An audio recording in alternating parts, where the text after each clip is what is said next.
As Women's History Month continues, awareness grows about the gender wage gap. But what about the mother wage gap? We divvy up women in so many ways. We divvy them up by race and by class and by religion and by region of the country. But we forget about the mother component. Studies show that women with children are paid $11,000 less in starting salaries compared to childless women.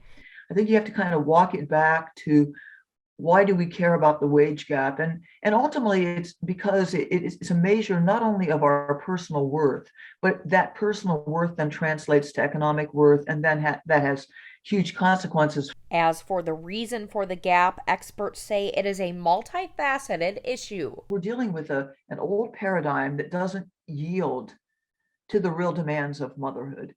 And we're also dealing with public opinion that lags behind, like so far behind in terms of how it views men and women.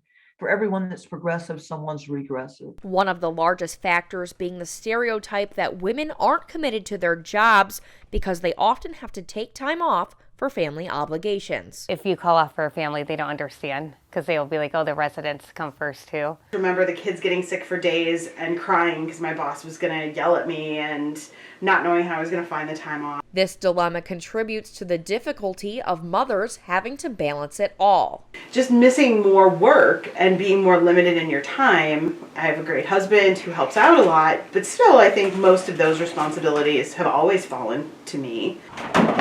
And I could see employers factoring that in when they're thinking about, he wasn't the one at home crying when the kids were sick about who was going to go to work that day or not. A lot of times I'm scheduled like on the weekends where all the activities are going on and stuff. Working moms say balancing work and home life is stressful enough. Adding a wage gap just creates even more difficulty. There's choices that have to be made, and I think I always put my family first, but that didn't always make it easy. And maybe I'd be farther along in my career if I didn't have kids. I don't know. Now the question is, how can this gap diminish? Holt says ending hiring discrimination may be the start.